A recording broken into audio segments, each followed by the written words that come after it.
நம்மளுடைய சீமான் அண்ணன் வந்து ரொம்ப நாளா பேட்டி கொடுக்காம இருந்தார். அதற்கு காரணம் என்ன சொல்லியிருந்தாருன்னா, நான் இங்க எலெக்ஷன்ல கஷ்டப்பட்டு நிக்கிறேன், இந்த மக்களுக்கு உண்டான பிரச்சனைய தொடர்ந்து பேசிக்கிட்டே வரேன், இப்படி பேசி பேசி வீணா போனவன் தான் நானு. ஆனா இந்த மக்கள் வந்து என்னை கம்ப்ளீட்டா ரிஜெக்ட் பண்ணிட்டாங்க, எனக்கு வந்து ஓட்டே போடல, அதனால இனிமேட்டு பேட்டியே கொடுக்க மாட்டான் போங்கடா அப்படின்னு சொல்லியிருந்தாரு. ஆனா அது உண்மை கிடையாது. அதற்கு உண்டான உண்மையான ரீசன் வந்து இப்ப வெளியே வந்திருக்கு. அது வேற ஒண்ணும் கிடையாது. அண்ணன் பேட்டி கொடுத்தா அங்க இருக்கக்கூடிய அந்த பத்திரிகையாளர்கள் என்ன பண்ணுவாங்க, நோண்டி நோண்டி கேள்வி கேட்பாங்க. அப்ப அண்ணன் கோவப்பட்டு, ஆமாண்டா எனக்கும் டிஎம்கேக்கும் அண்டர் கிரவுண்ட் டீலிங் தானே போய்கிட்டு இருக்கு, என்னடா இப்ப அதுக்கு அப்படின்னு சொல்லிட்டு உண்மையை வளரி வச்சிருவாரு. சோ அதனாலதான் பேட்டி கொடுக்காம இருந்திருக்காரு. நம்ம மாண்போட மதிப்போம், நம்மள மதிக்கிறது இல்ல. ஊடக தீண்டாது. நீ என்னடா என்னைய ஒதுக்குறது தீண்டாத, நான் உன்னை திரும்பி கூட பார்க்கல. போட இருந்தாலும் இங்க இருக்கிறவங்க எல்லாம் சும்மா விடுவாங்களா? இவரை கூப்பிட்டு மேடையில பேச வைப்பாங்க. அப்ப பேசுறேன்னு சொல்லிட்டு பல்வேறு உண்மைகளை அவர் வந்து போட்டு உடைச்சிருவாரு. அந்த மாதிரிதான் சில நிகழ்ச்சிகளை பேசி வச்சிருக்காரு. பின்னாடி என்ன டீலிங் நடக்குது அப்படின்றதையும் ஒத்துக்கிட்டு இருக்காரு அண்ணன் வாயாலே. சோ அதை குறிச்சுதான் இந்த வீடியோல நம்ம பார்க்க போறோம். இன்னொரு பக்கம் இவங்க கட்சியில இருக்கிறதே ஒரு 50-100 பேர் தான் வைங்களேன். அவங்களும் போயிட்டா அந்த கட்சி என்ன நிலைமைக்கிட ஆகும் அப்படின்ற மாதிரிதான் இந்த டைரக்டர் களஞ்சியம் அப்படின்னு சொல்லக்கூடியவரு இந்த நாம் தமிழர் கட்சியில ஒரு முக்கியமான ஆளா பார்க்கப்பட்டாராம்.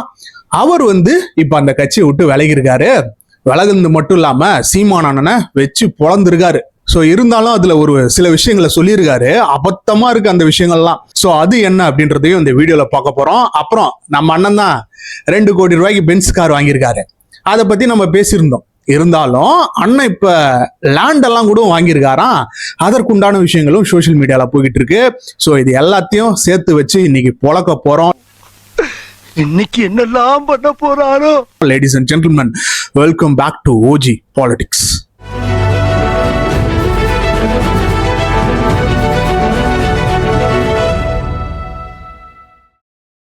எலெக்ஷன்ல ஒரு மரண தோல்வி ஏற்பட்டதுல இருந்து அண்ணன் வந்து பேட்டி கொடுக்கறதே தவிர்க்கிறாரான்னு வைங்களேன். இருந்தாலும் சில மேடைகள்லாம் போயிட்டு பேசிட்டு வராரு, அப்பப்ப மேடைகள் வந்து போடுறாரு.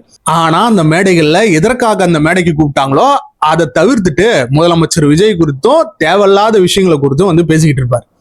சோ அந்த மாதிரிதான் ஒரு நிகழ்ச்சிக்கு வந்து கூப்பிட்டுருக்காங்க.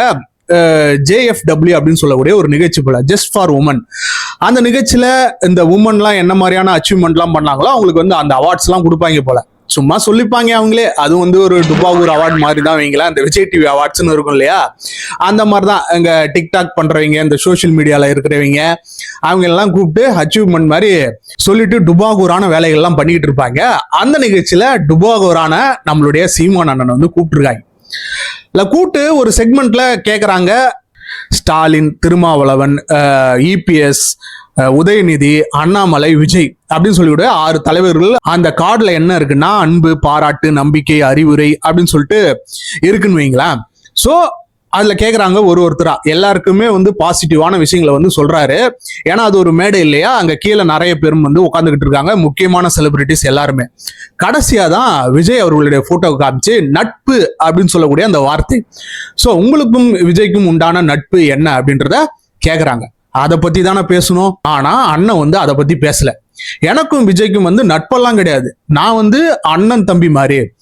நான் இதுல ஒரு விஷயத்த கேட்க விரும்புறேன். எப்ப விஜய் அவர்கள் வந்து சொல்லியிருக்காரு, சீமான் வந்து எனக்கு வந்து அண்ணன் மாதிரி, அவர் சொன்னா, அவர் கட்டளை இட்டா நான் வந்து கேட்பேன் அப்படின்னு சொல்லிட்டு எப்ப சொல்லியிருக்காரு? ஆனா இவர் வந்து தொடர்ந்து மேடைகள்ல இவரே சொல்லிப்பாரு, நான் தான் அண்ணன். விஜயகாந்த் அவர்களை விஜய் அவர்கள் வந்து பப்ளிக்காவே அறிவிச்சிட்டாரு, நம்மளுடைய கேப்டன் அண்ணன் அப்படின்னு சொல்லிட்டு சொல்லியிருந்தாரு. அவங்க கட்சியில இருக்கிறவங்க கிளைம் பண்ணிக்கலாம், இங்க பாருங்க விஜய் அவர்கள் வந்து இந்த மாதிரி சொல்லியிருக்காங்கன்னு சொல்லிட்டு பெருமையா சொல்லிக்கலாம்.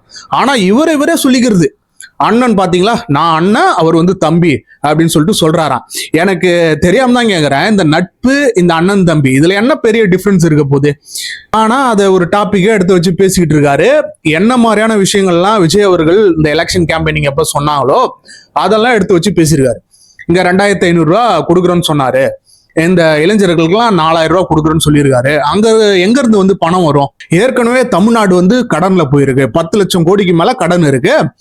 இதுலதான் இவர் வந்து இந்த ஃப்ரீ பீஸ் எல்லாம் கொடுத்து வந்திருக்காரு அப்படின்னு சொல்லிட்டு சொல்றாராம். அதாவது பணம் கொடுக்கணுமா வேணாமா, எவ்வளவு கொடுக்கணும், எப்ப கொடுக்கணும், அதெல்லாம் வந்து ஜெயிக்கிறவங்க டிசைட் பண்ண வேண்டியது. சிரிக்காத சொன்னா எனக்கு அசிங்கமா இருக்கு. நம்ம தான் ஒரு சீட்டு கூட ஜெயிக்கலையே, ஒரு இடத்துல கூட டெபாசிட் வாங்கலையே, நமக்கு எதுக்குண்ணா அதெல்லாம் அப்படின்னு சொல்லிட்டு தான் அங்க இருக்கக்கூடியவங்க, அந்த மேடைக்கு கீழே உட்கார்ந்து இருக்கக்கூடியவங்களுடைய மனநிலைமெல்லாம் இருந்தது. என்னையா இவரு ஏதோ 2 வார்த்தை பேசிட்டு போவாருன்னு பாத்தீங்கன்னா சும்மா அறுத்துக்கிட்டு இருக்காரு, இதுக்குதான் எங்களை கூப்பிட்டீங்களா இந்த நிகழ்ச்சிக்கு, ஏன்னா உங்களுக்கு வேற வேலை எல்லாம் கிடையாதா அப்படின்ற மாதிரி நம்ம வந்து அதுல நடந்த அந்த விஷயங்களை வந்து பார்த்திருந்தோம். அடுத்த நாள் காலையில ஏஞ்சி இன்னொரு நிகழ்ச்சிக்கு வந்து கூப்பிட்டுருக்காங்க. அந்த நிகழ்ச்சியில தான் அண்ணன் பல்வேறு உண்மைகளை உளறி வச்சிருக்காரு. அந்த நிகழ்ச்சி எதற்காக நடத்தப்படுதுன்னா, கர்ம வீரர் காமராஜர் அவர்களுடைய நினைவேந்தல் நிகழ்ச்சி அது வந்து நடத்தப்பட்டது. அது நிகழ்ச்சியில வந்து காமராஜர் அவர்கள் என்ன மாதிரியான நலத்திட்டங்கள்லாம் பண்ணாங்க, இறந்த பிறகும் இன்னைக்கு எப்படி ஒரு அல்டிமேட்டான லீடரா இருக்காரு, ஒரு வழிகாட்டியா இருக்காரு அப்படின்றத பேசினாரு அண்ணன். அதை பத்தி பேசினாரு ஒரு 10 நிமிஷம் தான். அதுக்கப்புறமேட்டா தான் அண்ணன் என்ன பண்ணுவாருன்னு நமக்கு தெரியுமே, சொந்த புராணம் பல ஓலா கதைகள்லாம் எடுத்து விட ஆரம்பிச்சிருவாரு. இப்ப சமீபத்துல பாரதி ராஜா அவர்கள் வந்து இறந்திருந்தாரு. யார் இறந்தாலும் சரி, அப்பான்றது அண்ணன்றது அவங்க எல்லாம் சொல்லியிருக்க மாட்டாங்க. இவரை முன்ன சொன்ன மாதிரிதான் விஜய் அவர்கள் வந்து என்னுடைய தம்பி, நான் அண்ணன் அப்படின்னு சொல்லிட்டு இவரே கிளைம் பண்ணிப்பாரு. அந்த மாதிரிதான் பாரதி ராஜா அவர்கள் வந்து எனக்கு அப்பா. அந்த சாவு நிகழ்ச்சியில நான் போய்கிட்டு இருந்தப்ப அங்க ஒரு பெரியவர் வந்து சொன்னாராம், எப்படியாவது நீ வந்து ஒரு 50 பேரோட ஜெயிச்சு வந்து உள்ள போயிருந்தா அந்த சட்டமன்றமே கதி கலங்கி போயிருக்குண்டா அப்படின்னு சொல்லிட்டு சொல்லியிருந்தாராம். 50 பேர். யோசிச்சு பாருங்க, ஒரு சீட்ல டெபாசிட் வாங்குறது கூட அங்க வழியை காணோம். 50 சீட்டா. அதை விடுங்க, அவரு அந்த பெரியவர் வந்து என்ன சொல்றாருன்னா, நீ வந்து இந்த இடைத்தேர்தல்ல விட்டுடாத, எப்படியாவது இடைத்தேர்தல்ல நின்னு போயிடு அப்படின்னு சொல்லிட்டு அந்த பெரியவர் சொன்னாராம். 50 பேரோடவாவது நீ உள்ள போயிருவாயின்னு ரொம்ப ஆசைப்பட்டுக்கிட்டு இருந்தேன், நடக்கல. விட்டுறாதரா, இந்த இடைத்தேர்தல நின்னாவது உள்ள போயிரு, நீ போயிரு எப்படியாவது அப்படின்றாப்ல.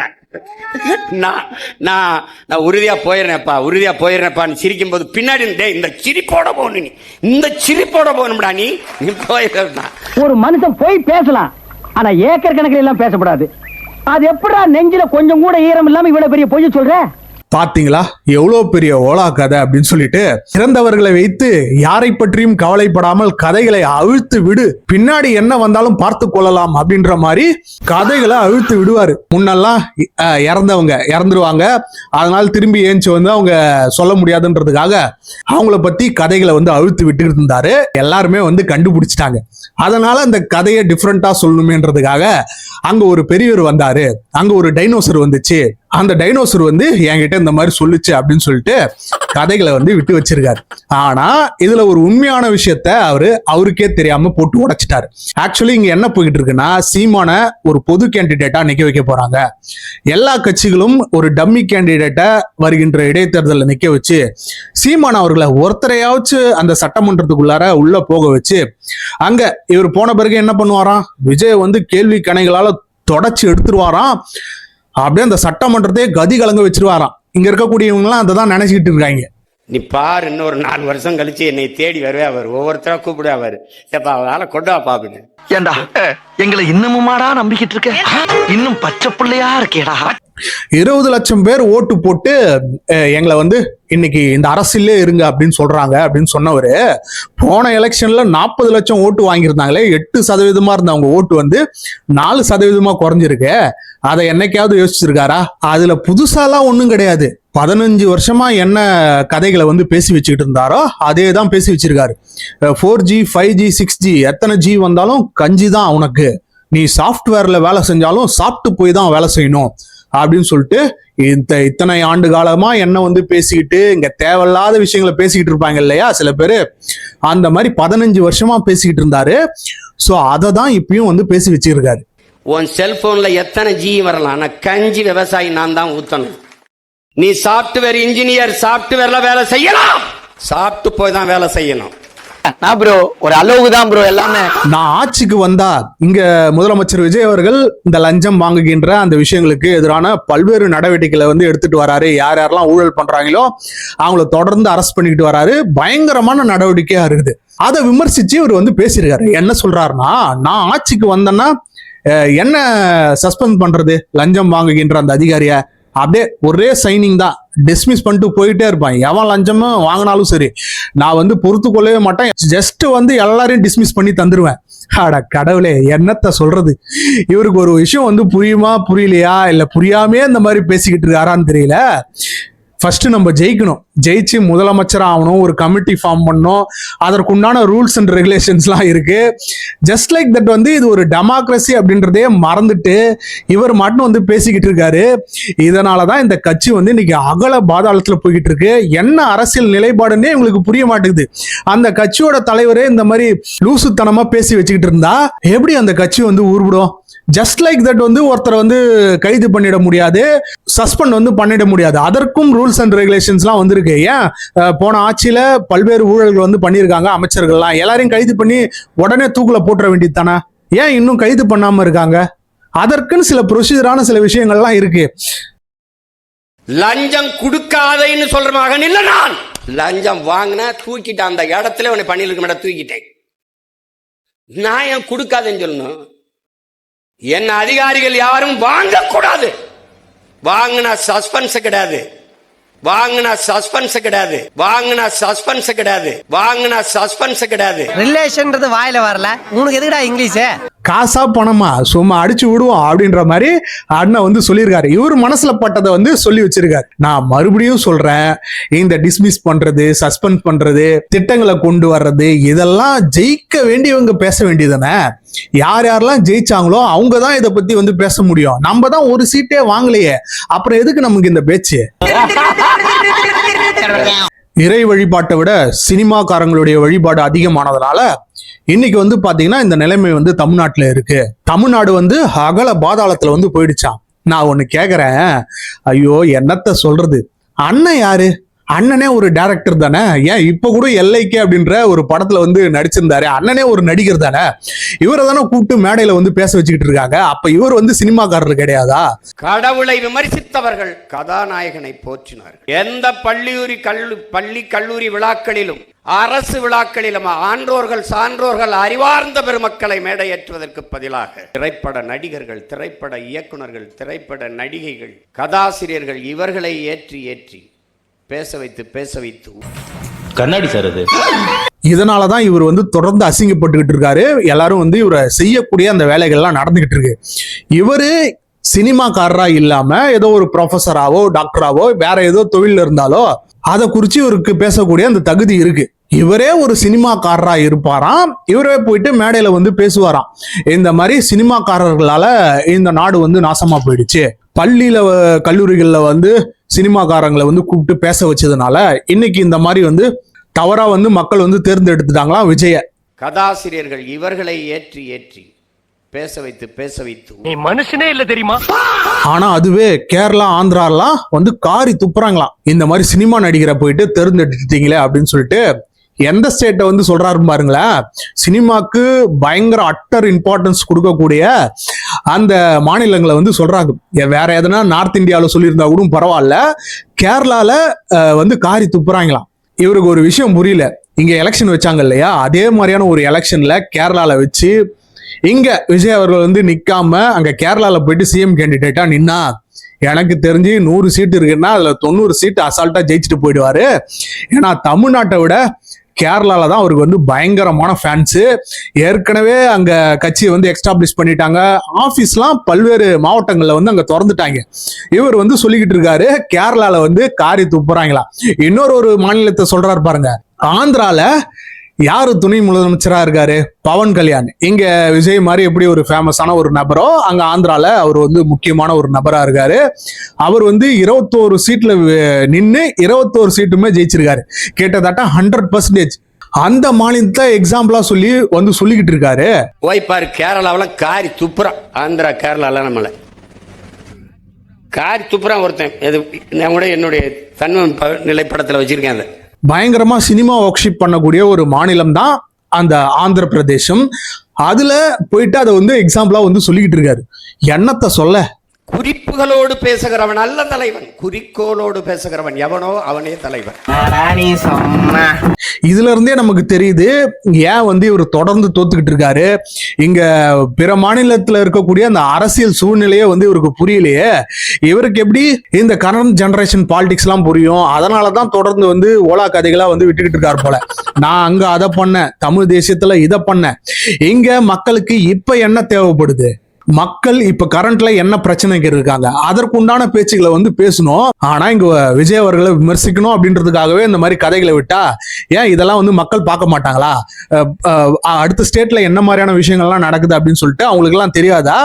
சோசியல் மீடியா இல்லையா, அசால்ட்டா தெரிஞ்சிடும் இதெல்லாம். ஆனா அண்ணனுக்கு வந்து இது தெரியல பாருங்களேன். அந்த மாதிரிதான் முதலமைச்சர் விஜயோட வீட்டு பக்கத்துல தான் இவருடைய வீடு இருக்கிறோம். அப்ப வந்து இந்த கான்வாய் எல்லாம் வரும் இல்லையா, முதலமைச்சர் போறாருன்னா அவருக்கு பாதுகாப்பு வந்து கண்டிப்பா கொடுக்கணும். சோ அப்ப அந்த கான்வாய் உள்ளார இவரை வந்து கெஞ்சுறாங்களாம் போலீஸ் வந்து, சார் ப்ளீஸ் சார் கொஞ்சம் வழி விடுங்க, அவர் போறாரு, அதனால கொஞ்சம் அட்ஜஸ்ட் பண்ணிக்கோங்க சார் அப்படின்னு சொல்லிட்டு கெஞ்சுறாங்களாம். இதுல உண்மையான்னு கேட்டீங்களா, கண்டிப்பா இது வந்து உண்மைதான். ஏன்னா இவரை பத்தி தான் தெரியுமே, இறங்கி போயிட்டு ஏதாவது லூசுத்தனமா பண்ணி வச்சிருவாரு. சோ அந்த பயம் வந்து போலீஸுக்கு இருக்கும் இல்லையா, அதனால வந்து அவங்க வந்து சொல்லியிருந்திருப்பாங்க, இந்த ஆள் எதனா பண்ணிட போறாரு, அதனால இவரை கொஞ்சம் ஒதுக்கியே வைங்கடா அப்படின்னு சொல்லிட்டு சொல்லியிருப்பாரு. இது வந்து ப்ரொசீஜரல், இங்க எல்லாருக்குமே இது நடக்கக்கூடிய ஒரு விஷயம் தான். அதை என்னமோ போலீஸ் வந்து இவங்க கிட்ட வந்து கெஞ்சுறாங்களாம், இந்த மாதிரி வந்து சார் ஒழி விட்டுருங்க அப்படின்னு சொல்லிட்டு கெஞ்சுறாங்களாம். இந்த கிளம்பி வர்றதுக்கு முன்னாடி சாலையில கயிறை கட்டி போலீஸ் 2000 பேர் நின்றுகிட்டு, இங்கிட்டு போகாத அங்கிட்டு போகாத, என்னைய பார்த்தோம் அண்ணே ப்ளீஸ்ண்ணே என்ன செய்வான்னு தெரியலையே அப்படின்ட்டு, போய் தொலைங்கடா, என்னத்தையே ஓட்டி தொலைங்கடா. ஆனா அதுலயும் கடைசியா ஒண்ணு சொன்னார் பாருங்க, அதுதான் என்ன சொல்றது, பாவமா தான் இருக்கு அப்படின்ற மாதிரிதான் இருந்தது. அதாவது காமராஜர் வாழ்ந்த காலத்துல எதிர்கட்சியெல்லாம் இருந்திருப்பாங்க இல்லையா, அப்ப அவங்க தோக்கக்குள்ளார காமராஜர் வந்து வருத்தப்பட்டாங்களாம், இங்க பாருங்க எதிர்கட்சியில இருக்கலாம் தோத்துட்டாங்களே அப்படின்னு. ஆனா இங்க இன்னைக்கு இருக்கக்கூடிய இந்த கரண்ட் ஜெனரேஷன் வந்து மத்தவங்க தோத்தா கை கொட்டி சிரிக்கிறாங்களாம். இன்னொரு கட்சி தலைவருடைய, அவரை எதிர்த்து தான் அரசியல் செஞ்சிருக்காரு, அந்த கட்சி தலைவரின் தோல்விக்கு வருந்துகிறார் பேரறிஞர் அண்ணா அவர்கள். இன்னைக்கு அடுத்தவர் தோல்விக்கு கைகட்டி சிரிக்கிறார்கள், ஏளனம் செய்கிறார்கள். அரசியல் மாண்பு இல்லாமல் போச்சு. மத்தவங்க தோத்தாவா? மத்தவங்க தான் அட்லீஸ்ட் வந்து 2 சீட்டாச்சும் 4 சீட்டாச்சும் ஜெயிச்சுக்கிட்டே இருக்காங்களே. தோத்தது யாரு? அண்ணன் தான், ஒரு சீட்டு கூட ஜெயிக்கல. அண்ணன் 0 பாருங்கண்ணே, பெட்ரோல் பங்குக்கு போனோம் அப்படின்னு சொல்லி கலாய்க்கக்கூடிய அந்த தருணம், அந்த மீம்ஸ் எல்லாம் பார்த்திருப்பார் போல. எல்லாரும் வச்சு செஞ்சிருந்தாங்க அந்த எலெக்ஷன் ரிசல்ட் வந்தப்பயும் சரி, ஏன் இன்னி வரைக்கும் வந்து போட்டு பொழந்துகிட்டு இருக்காங்கன்னு வைங்களேன். அதெல்லாம் அண்ணன் பார்க்காமையா இருந்திருப்பாரு. அதற்காக தான் இந்த மாதிரி அழுது வச்சிருக்காரு. ஏன்டா என்ன இந்த மாதிரி போட்டு கலாகிறீங்க, நான் தான் தோத்துட்டேனே, எல்லாரும் என்ன ஏமாத்துறாங்க, எனக்கு ஓட்டு போடலனாலும் பரவாயில்ல, இந்த மாதிரி கலாச்சி தள்ளாதீங்கடா அப்படின்னு சொல்லிட்டு மேடையில போட்டு அழுது புலம்பி வச்சிருக்காரு. சோ இதுதான் இவர் வந்து ஏன் இந்த பேட்டி வந்து கொடுக்கல அப்படின்றதுக்கு உண்டான முக்கியமான காரணம். கலாச்சி தள்ளிடுவாங்க, அங்க இருக்கக்கூடிய பத்திரிகையாளர்கள்லாம் வச்சு செஞ்சிருவாங்க. சோ அதனாலதான் அண்ணன் பத்திரிகையில மீட்டிங்ல வந்து கொடுக்கறது கிடையாது. இதற்கு தான் ஒரு சப்ப கட்டு கட்டிக்கிட்டு இருந்தாரு. ரொம்ப நாளா பாக்குறேன், உனக்கு ஏதோ பைத்தியம் ஆயிட்டாங்க. கேள்வியா கேள்வி, நீ மரியாதை கேள்வி அல்றா முதல்ல. பைத்தியமாயவே ரொம்ப நேரம் நல்லா பேசிக்கிட்டாரையா. இந்த மக்கள் வந்து என்னை தோக்கடிச்சிட்டாங்க, அதனால நான் பேட்டி கொடுக்க மாட்டேன் அப்படின்னு சொல்லிட்டு பல்வேறு உண்மைகளை, டிஎம்கேக்கும் இவருக்கும் டீலிங் இருக்கு அப்படின்னு சொல்லக்கூடிய அந்த உண்மைகளை ஒத்துக்கிற மாதிரியான சில விஷயங்களை வந்து பண்ணி வச்சிருக்காரு. மக்களுக்கு சேவை செய்யற புனிதமான ஆட்சி எவருக்குள்ள வேணும்? இது ஒரு பக்கம் இருக்கட்டும், இது அண்ணன் எப்பயுமே பண்ணக்கூடிய அந்த விஷயங்கள். இன்னொரு பக்கம் வந்து பாத்தீங்கன்னா, அந்த நாம் தமிழர் கட்சியில எப்பயுமே வாரம் வாரம் ஒரு நியூஸ் வந்து தொடர்ந்து வந்துகிட்டே இருக்கும். வாரத்துக்கு ஒரு நாள் நான்வெஜ் எடுத்து எல்லார் வீட்லயும் சாப்பிட்ற மாதிரி வாரத்துக்கு அந்த கட்சியில இருந்து 1 பேரோ 2 பேரோ வந்து போய்கிட்டே இருப்பாங்க. இந்த கட்சியும் வேணாம் ஒன்னும் வேணாம் அப்படின்னு சொல்லிட்டு போய்கிட்டு இருப்பாங்க. அந்த மாதிரிதான் அந்த கட்சியுடைய வழக்கறிஞரா இருக்கக்கூடிய சங்கர், அவரு டாடா பாய் பாய் கேட்டு போயிட்டாரு. அந்த கட்சியில இன்னொரு முக்கியமான நபரா காட்டப்பட்ட இந்த இயக்குனர் களஞ்சியம், இவர் ரொம்ப இம்பார்ட்டன்டான பர்சன் அப்படின்னு சொல்லிட்டு சொல்றாங்க. யார் சொல்றாங்க? யாரும் சொல்ல, அந்த நாம் தமிழர் கட்சியில இருக்கிறவங்க தான் சொல்றாங்க. அவங்களே சொல்லிப்பாங்க, இவர் எவ்வளவு பெரிய தலைவர் தெரியுமா, இவர் எவ்வளவு பெரிய தமிழ் தேசிய போராளி தெரியுமா அப்படின்னு சொல்லிட்டு இவங்களே சொல்லிப்பாங்க. அந்த மாதிரிதான் இவரை வந்து முன்னிறுத்திக்கிட்டே இருந்தாங்க. இவர் ரொம்ப இம்பார்ட்டன்டான பர்சன், இவர் எக்காலத்தை கொண்டும் இந்த கட்சியை விட்டு போவே மாட்டாரு அப்படின்னு சொல்லிட்டு. இந்த எலெக்ஷன் ரிசல்ட் வந்தப்ப கூட ஒரு விஷயத்த வந்து போட்டிருந்தாரு, இறுதி மூச்சு உள்ளவரை அண்ணனுடன் அப்படின்னு சீமான் அண்ணனுடைய போட்டோ போட்டு வச்சிருந்தாரு. ஆனா இன்னைக்கு வந்து பாத்தீங்கன்னா நிலைமை தலைகீழா ஆயிடுச்சு. அவர் வந்து பாத்தீங்கன்னா இந்த கட்சியில நான் இனிமேட்டு இருக்க மாட்டேன், இந்த கட்சியில தேவையில்லாத சில விஷயங்கள்லாம் நடக்குது, இது வந்து எனக்கு பிடிக்கல, அதனால நான் கோச்சின்னு போறேன் அப்படின்னு சொல்லிட்டு சொல்லியிருக்காரு. அதுல ஒரு விஷயத்த அவர் சொல்லி வச்சிருக்காரு. அதுதான் இங்க மிகப்பெரிய ஹைலைட்டு. என்ன சொல்றாருன்னா, நம்ம கட்சியில இருக்கக்கூடியவங்க, நம்மோடு பயணித்தவர்கள் ஒரு மாற்று கருத்தை எடுத்து வச்சா அவங்கள போட்டு திட்டிக்கிட்டு இருக்காங்க இந்த நாம் தமிழர் கட்சியில இருக்கிறவங்க எல்லாம். அதான் இந்த இன்ஸ்டாலையும் ட்விட்டர்லயும் சில லூசுங்கெல்லாம் சுத்திக்கிட்டு இருக்கோம்ல, அதை தான் வந்து சொல்றாரு. இவர் ஒரு ஆக்கப்பூர்வமான கருத்துக்களை எடுத்து வச்சிருப்பாரு, கட்சி வளரணும் அப்படின்றதுக்காக இவர் ஏதோ பண்ணிருப்பாரு போல. அண்ணனை போட்டு இன்பாக்ஸ்ல போயிட்டு பொழந்திருக்காங்க போல.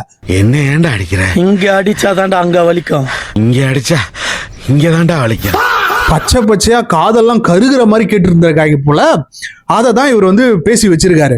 என்ன சொல்றாருன்னா, மாற்று கட்சியில இருக்கக்கூடியவங்க எல்லாம் கருத்துக்களை எடுத்து வைக்கிறாங்க, அவங்கள தரைக்குறைவா வந்து பேசுறாங்க, உரிமையில வந்து பேசுறாங்க, இதெல்லாம் எனக்கு வந்து பிடிக்கவே இல்லைன்னு அப்படின்ட்டு இவர் சொல்றாரு. இதுல ஒரு உண்மை என்னன்னு பாத்தீங்கன்னா, இந்த விஷயம்லாம் எப்பத்துல இருந்தோ நடந்துகிட்டு இருக்கு. விஜயகாந்தை பத்தி என்ன மாதிரியா பேசி வச்சிருந்தாரு, அவரு காலுக்கு கீழே இருக்கக்கூடிய செருப்புக்கு சமம் அப்படின்ற மாதிரி பேசி வச்சிருப்பாரு. கலைஞர் குடும்பத்தை பயங்கரமா விமர்சனம் பண்ணி பேசி வச்சிருப்பாரு. ஏன் இப்போ இருக்கக்கூடிய விஜய் அவர்களை எந்த மாதிரியான உரிமையில வந்து பேசி வச்சிருப்பாரு. நல்ல கண்ணுக்கு கால் கட்ட மயிரளவுக்கு பெறுவானாடா விஜயகாந்த். காலு கட்ட மயிரளவு. திருமாவளவனுடைய போராட்டத்திற்கும் ஈகத்திற்கும் ஒரு துளி அளவு பெறுவானா விஜயகாந்த். பிச்சைக்காரன் நாயே, இதை நான் கவர்ச்சியால் வந்து விட்டேன் என்று சொல்கிறார்கள். செருப்பு பிஞ்சுட சீமான் உனக்கு. சேம் சார், நீங்க உங்களை மக்கள் தேர்வு செஞ்சதுக்கு ஒரே ஒரு காரணம் சொல்லுங்க. ஒரே ஒரு காரணம் சொல்லு, ஒரே ஒரு காரணம். அப்பெல்லாம் வராத கோவம் இவருக்கு, இவரை சொன்ன உடனே பொத்துக்கிட்டு வந்துடுச்சு போல. அந்த அளவுக்கு வச்சு செஞ்சிருக்கானு வைங்களா. அப்பெல்லாம் வந்து தனி மனித தாக்குதலா இவருக்கு வந்து தெரியல. இவரை சொன்ன உடனே இவருக்கு வந்து கோவம் வந்துடுச்சா, அதனால இந்த கட்சியை விட்டு போறாராம். இவர் கட்சியை விட்டு போனா மட்டும் என்ன நடக்க போகுது? ஒன்னும் கிடையாது. The world before this news, the world after this news அப்படின்னு சொல்லிட்டு ஒரு மீம் வந்து வரும். ஸோ அந்த மாதிரியான விஷயங்கள் தான் நடக்க போகுது. இவர் இந்த கட்சியில இருந்தாருன்னே பல பேருக்கு இப்பதான் தெரியுது. இவங்க பண்ணக்கூடிய இந்த காமெடி எல்லாம் கொஞ்சம் பாருங்களேன். இவங்களே கட்சின்னு வச்சு ஒண்ணு நடத்திப்பாங்க, அதுல வந்து ஒரு 4 பேர் சேருவான், ஒரு 4 பேர் வெளியே விட்டு கிளம்புவான். இவங்களே ஒரு டிலூஷனல் லைஃப்ல வந்து வாழ்வாங்க. நம்ம கட்சி வந்து மிகப்பெரிய ஒரு கட்சி தான், இங்க ஒரு மாற்றத்தை ஏற்படுத்த முடியும் அப்படின்னு சொல்லிக்கின்ற அந்த ஒரு மூட நம்பிக்கையில வாழ்ந்துகிட்டு இருப்பாங்க. அப்புறமேட்டா தெளிஞ்சு அந்த கட்சியை விட்டு வெளியே கிளம்பி வந்துருவாங்க. அந்த மாதிரிதான் இவரும் வந்து கிளம்பி வந்திருக்காரு. நீங்க வேணா எழுதி வச்சுக்கோங்களேன், இந்த சாட்டை முருகன், இந்த இடுமுகனம் கார்த்தி அப்படின்னு சொல்லக்கூடிய அந்த நபர்களும் ஒரு நாள் இந்த கட்சியை விட்டு வரதான் போறாங்க. இந்த கட்சியை வந்து மொத்தமா கலைச்சிட்டு அண்ணன் சீமான் அவர்கள் டிஎம்கேல போயிட்டு சேரதான் போறாரு. இது நடக்கதான் போகுது. என்ன சேர போறாங்க? அதான் ஏற்கனவே சேர்ந்துட்டாங்களே. உங்களால் முடிந்த அளவிற்கு நிதி உதவி அளித்து எங்களை பொருளாதார சிரமமின்றி எங்களை வேகமாக முன்னோக்கி நகர்வதற்கு உதவுங்கள் என்று அன்போடு வேண்டுகிறேன். The next day. ஒரே நாள்ல ஒவ்வொருத்தரும் கோடிசனார் எப்படிங்கிற தெரிஞ்சுக்கிறதுக்கு நீங்க ஆர்வமா இருக்கீங்க, அப்படித்தானே? நான் எப்படி விளம்பரம் கொடுத்து ஒரே நாள்ல ஒவ்வொருத்தருக்கும் 100 ரூபா வாங்கி பணக்காரன் ஆயிருக்கணும், அதே மாதிரி நீங்க ஒவ்வொருத்தரும் விளம்பரம் பண்ணி ஒரே நாள்ல ஒவ்வொருத்தருக்கும் 100 ரூபா வாங்கி பணக்காரன் ஆயிருங்க. ஒன்னும் கிடையாது. அந்த காரோட விலை சும்மா ஒரு 2 கோடி தான். பென்ஸ் சும்மா பழகுது. வாடகை கட்டுறதுக்கே ரொம்ப கஷ்டப்படக்கூடிய நம்மளுடைய சீமான் அண்ணனுக்கு 2 கோடி ரூபால காரு. சரி, இது ஒரு பக்கம். இதை பத்தி நம்ம நிறைய பேசிட்டோம்னு வைங்களா. இன்னொரு பக்கம் அண்ணன் ஒரு ஸ்கேம்ல ஏதோ ஈடுபட்டு இருக்காரு போல. பினாமி பேர்ல லேண்டை வந்து வாங்கியிருக்காரு போல. இதை நம்ம சொல்ல பல்வேறு யூடியூபர்களும் சொல்லிட்டு வராங்க. நம்மளுடைய லட்சுமி அக்கா, விஜயலட்சுமின்னு நினைச்சிட போறீங்க, இந்த வீரலட்சுமி அப்படின்னு சொல்லக்கூடியவங்க ஒரு டாக்குமெண்ட்டை காமிச்சு அண்ணன் வந்து பினாமி பேர்ல லேண்டை வாங்கியிருக்காரு, ஒரு 4 கோடி ரூபாய்க்கு லேண்டை வந்து ரிஜிஸ்டர் பண்ணியிருக்காரு, அதற்குண்டான ஆதாரம் என்கிட்ட இருக்கு, அதை வந்து நான் எக்ஸ்போஸ் பண்ண போறேன் அப்படின்னு சொல்லிட்டு சொல்லி வச்சிருக்காங்க. நாம் தமிழர் கட்சியோடைய ஒருங்கிணைப்பாளர் சீமான் அவர்கள் திமுக கொடுத்த பிளாக் மணியில சுமார் 10 கோடி ரூபாய் மதிப்பிலான நிலத்தை வந்து 4 கோடி ரூபாய்க்கு வந்து சீமான் அவர்கள் வாங்கியதா சமூக வலைத்தளங்களை வந்து பரவலா வந்து பேசிட்டு இருக்கிறாங்க. பாவம் அண்ணன் மாட்டிக்கிட்டார் போல. என்ன பண்ணக்குள்ள கொஞ்சம் பார்த்து பண்ணக்கூடாதா? இந்த மாதிரி பச்சையா மாட்டிக்கிற அளவுக்கு பண்ணுவீங்க? அதோடைய ஆவணம் தான் இது. சீமான் வாங்கினதா சொல்ற அந்த நிலத்தோடைய ஆவணம் இது. ஏன்னா அவருடைய கட்சியில இருக்கிறவங்க ஏற்கனவே எல்லாரும் கிளம்பி போயிட்டு இருக்காங்க. அதற்கு முக்கியமான ஒரு காரணம் என்னன்னு பாத்தீங்கன்னா, வருகின்ற திரள் நிதியை எல்லாத்தையும் இவரே எடுத்து சாப்பிட்டுறாரு. அந்த கட்சியில இருக்கிற ஒரு 4-5 பேர் மட்டும் எடுத்து நல்லா சாப்பிட்டுறாங்க, மற்றவங்களுக்கு எதுவுமே தர்றது கிடையாது. அதுவும் உங்க கட்சியில இருந்து போகக்கூடிய ஒரு இம்பார்ட்டன்டான ஒரு ரீசன். ஆனா இந்த ஆவணத்துல பாத்தீங்கன்னா சீமான் அவர்களுடைய பேரும் கிடையாது, அவருடைய மனைவி கயல்விழி பேரும் கிடையாது. என்ன நினைச்சுக்கிட்டீங்க எல்லாரும்? நானும் பல கெட்டப்ப கஷ்டப்பட்டு போட்டு வர்றேன், பார்த்த உடனே பாடி சொல்லுவா அந்த கெட்டப்புக்கு என்னடா மரியாதை? ஏன்னா அரசியல்ன்றது ஒரு பயங்கரமா காசை கறக்கக்கூடிய ஒரு விஷயம். இங்க வந்து நீங்க ஜெயிச்சு ஆட்சிக்கோ எதுவோ வரலன்னா அவ்வளவுதான், அவங்க கிட்ட இருக்க மொத்த காசும் போயிடும். இதை குறிச்சு அந்த கட்சியில இருந்து வந்தவங்க எல்லாம் பயங்கரமா பேசி வச்சிருப்பாங்க வைங்களேன். நான் 12 வருஷம் அந்த கட்சியில இருந்தேன், 9 வருஷம் இருந்தேன், என் காசெல்லாம் வீணா போச்சு, என் பொண்டாட்டி எல்லாம் திட்டினா அப்படின்னு சொல்லிட்டு சொல்லுவாங்க. சோ இவரு கொஞ்சம் எல்லாருக்கும் பிரிச்சு கொடுக்கணும் இல்லையா வருகின்ற அந்த காசை.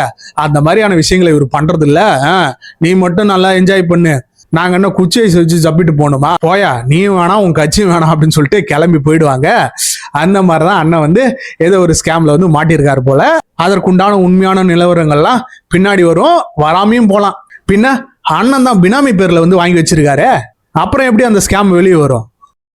ஒண்ணுமே அது ஒரு 1000 பேர் நம்ம ஒரு 1000 ரூபாய் கொடுக்கறது என்பது பெரிய தொகை இல்லை. ஆனா இன்னும் அந்த கட்சி வந்து மாற்றத்தை தந்துடும், அந்த கட்சிக்கு வந்து நம்ம வந்து ஒரு பங்களிப்பு தரணும் அப்படின்னு சொல்லிட்டு அங்க இருக்கக்கூடிய அந்த முட்டாள்கள் அவங்க எல்லாம் அந்த காசை வந்து கொடுத்து வச்சுக்கிட்டு இருக்காங்க. தொடர்ந்து அவங்க கேட்கக்கூடிய அந்த திரள் நிதிக்கு பயங்கரமான கலெக்ஷன் அங்க வந்து போய்கிட்டு இருக்கு. அவங்களுக்கெல்லாம் உண்மையாலுமே நான் வந்து கேட்கிறேன், கொஞ்சம் கூட அறிவுன்றதே இருக்காதா? அந்த கட்சியில இருக்கக்கூடிய முக்கியமான நிர்வாகிகளே, முக்கியமான மெம்பர்ஸே இந்த மாதிரியான குற்றச்சாட்டுகளை சொல்லிட்டு வெளியே வந்துகிட்டு இருக்காங்க. அதெல்லாம் இவங்க பாப்பானுங்களா இல்லையான்னு தெரியல.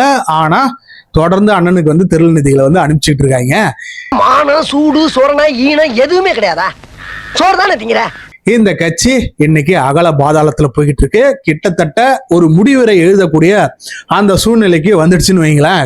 இன்னும் கொஞ்ச நாள்ல அந்த கட்சி வந்து கலைச்சிட்டு 10,000 கோடியை தேடிக்கொண்டவன், இந்த நாட்டு பல இளைஞர்களின் மூளை செலவை செய்தவன் அந்த சீமான் என்கிற சில்லறை பயல் அடுத்த தேர்தலில் 2029 பாராளுமன்ற தேர்தலில் தமிழ்நாட்டில் நாம் தமிழர் கட்சி உயிரோடு இருக்காது. அண்ணன் டிஎம்கே சார்பா முதலமைச்சரா நிப்பாரு அப்படின்றத நம்புவோம். சோ அவ்வளவுதான் ஃப்ரெண்ட்ஸ், இந்த வீடியோல பல்வேறு விஷயங்களை நம்ம டிஸ்கஸ் பண்ணியிருந்தோம். தொடர்ந்து அரசியல் சார்ந்த விஷயங்கள், சமூகத்துல நடக்கக்கூடிய அந்த விஷயங்கள் எல்லாத்தையும் நம்ம வந்து வீடியோவா போட்டுக்கிட்டு இருக்கோம். கண்டிப்பா தொடர்ந்து நம்ம சேனல்ல வந்து இதே மாதிரியான வீடியோக்கள் வர காத்திருக்கு. மறக்காம நம்மளுடைய சேனலை சப்ஸ்கிரைப் பண்ணிக்கோங்க. ஒன்ஸ் அகைன் தேங்க்ஸ் ஃபார் வாட்சிங் OG Politics.